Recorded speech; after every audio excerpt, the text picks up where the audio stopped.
Assalamualaikum warahmatullahi wabarakatuh. Apa kabar anak-anak hebat Indonesia? Selamat datang dalam pembelajaran sejarah kebudayaan Islam. Pada kesempatan kali ini, kita akan mempelajari tentang seorang pemimpin yang dikenal dengan kesederhanaan dan keadilannya.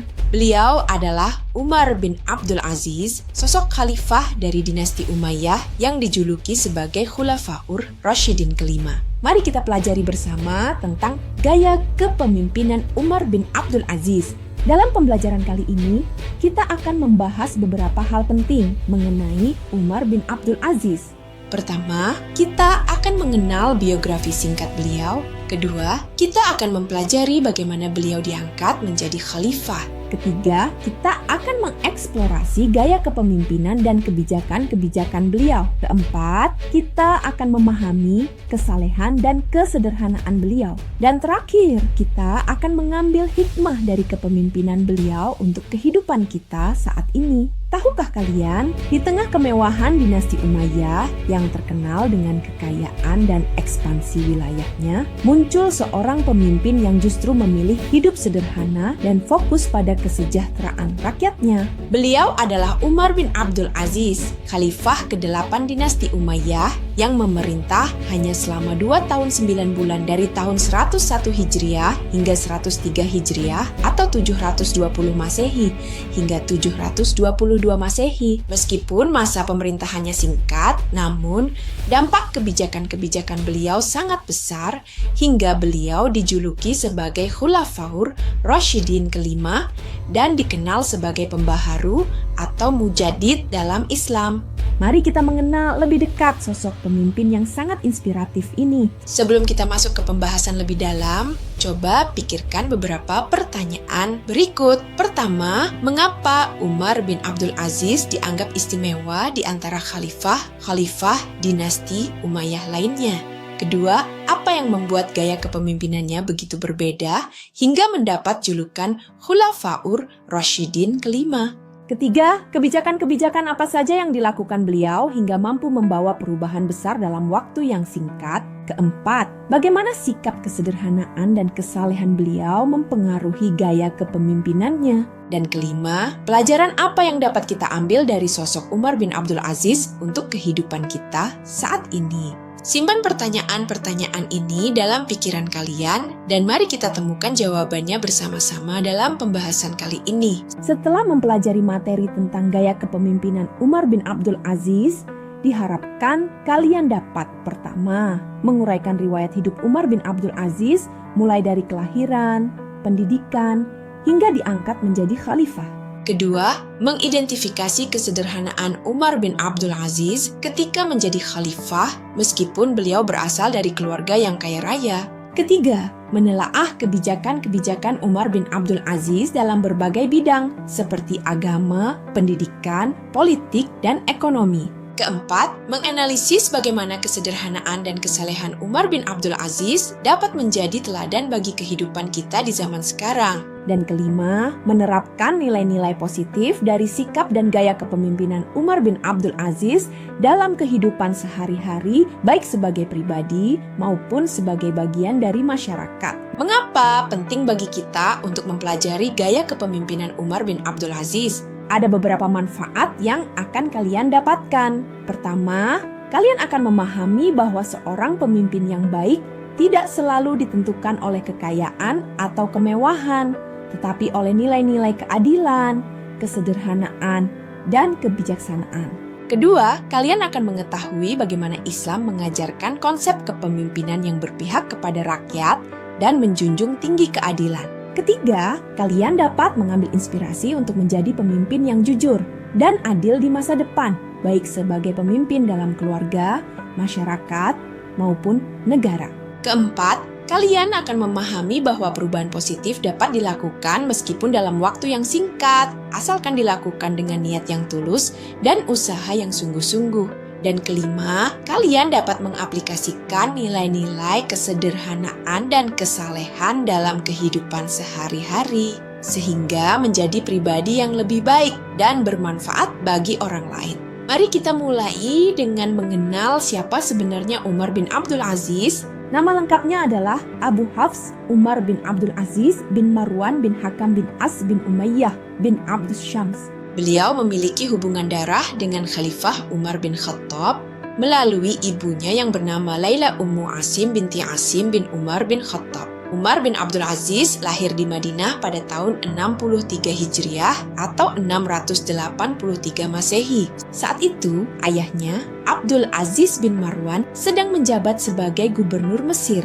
Beliau dikenal dengan beberapa gelar, di antaranya Abu Hafs, Umar kedua, dan Khulafaur Rasyidin kelima. Masa kecil Umar bin Abdul Aziz dihabiskan di Madinah, kota yang saat itu menjadi pusat ilmu pengetahuan Islam dan tempat tinggal banyak ulama hadits dan tafsir.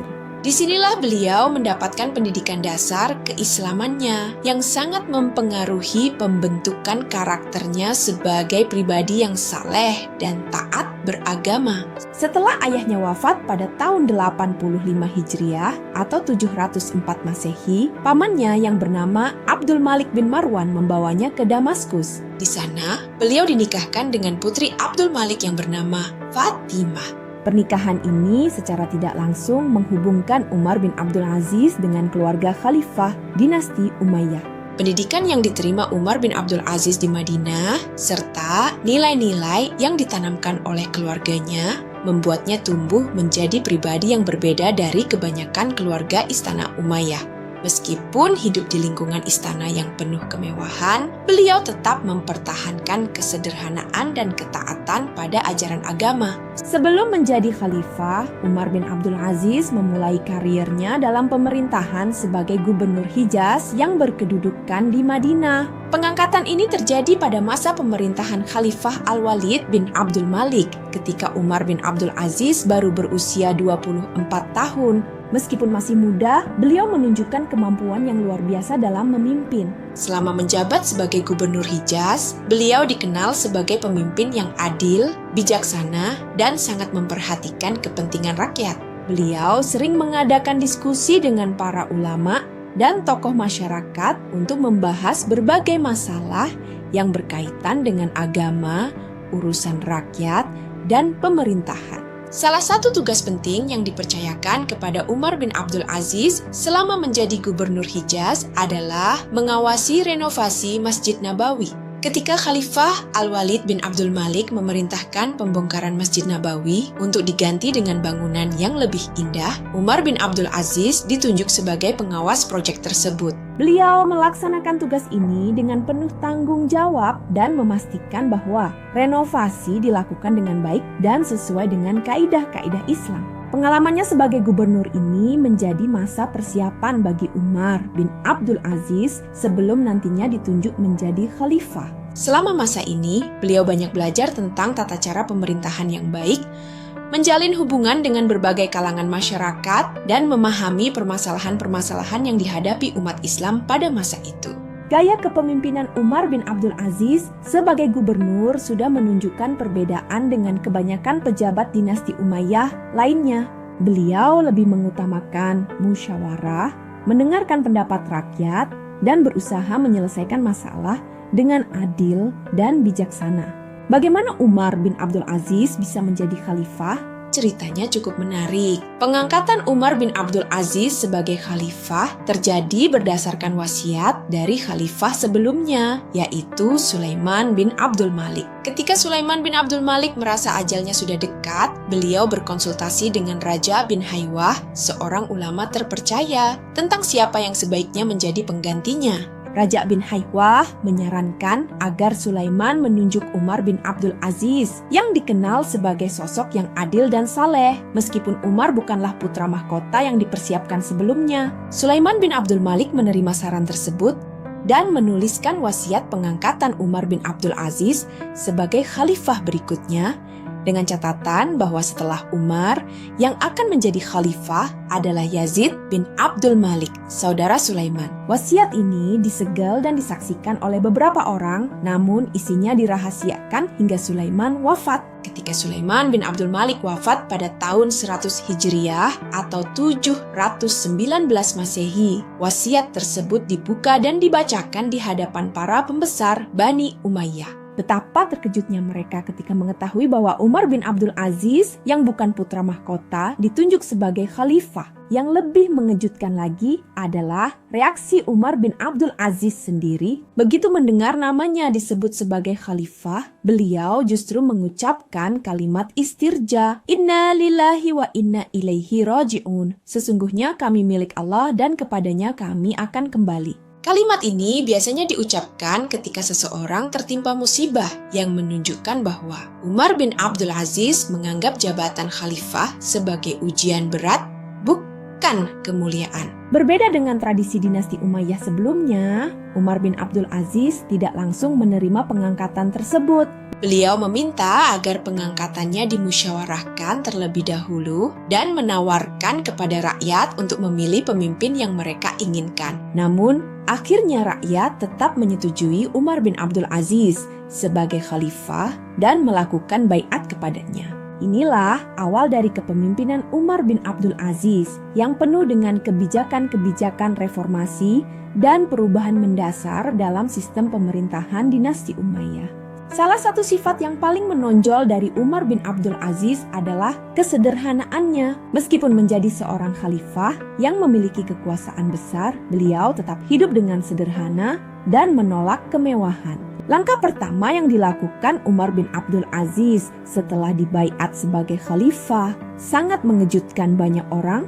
Beliau langsung mengembalikan semua harta kekayaan dan hadiah-hadiah yang pernah diterimanya ke Baitul Mal, perbendaharaan negara. Beliau juga mengembalikan tanah-tanah yang diberikan kepada keluarganya oleh khalifah sebelumnya. Umar bin Abdul Aziz juga mengharamkan dirinya mengambil harta dari Baitul Mal selain gaji yang memang menjadi haknya sebagai khalifah. Itu pun beliau hanya mengambil 400 dinar setahun, jauh lebih sedikit dari 40.000 dinar yang biasa diambil oleh khalifah sebelumnya. Kesederhanaan Umar bin Abdul Aziz juga tercermin dari gaya hidupnya sehari-hari.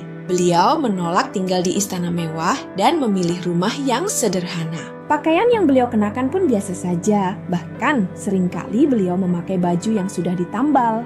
Ketika ditanya mengapa beliau hidup sederhana padahal menjadi seorang khalifah, beliau menjawab bahwa harta adalah amanah dari Allah yang harus dikelola dengan baik untuk kesejahteraan umat, bukan untuk kemewahan pribadi. Suatu hari, putri Umar bin Abdul Aziz datang meminta uang untuk membeli perhiasan. Umar bertanya, apakah putri lebih senang jika ayah membeli perhiasan untukmu atau lebih senang jika uang itu digunakan untuk membantu rakyat yang kelaparan?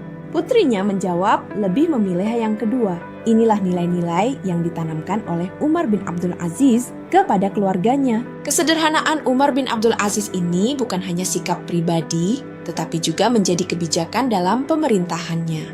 Beliau mengurangi pengeluaran istana, menghapus upeti dan hadiah untuk para pejabat, serta menggunakan harta negara semata-mata untuk kesejahteraan rakyat.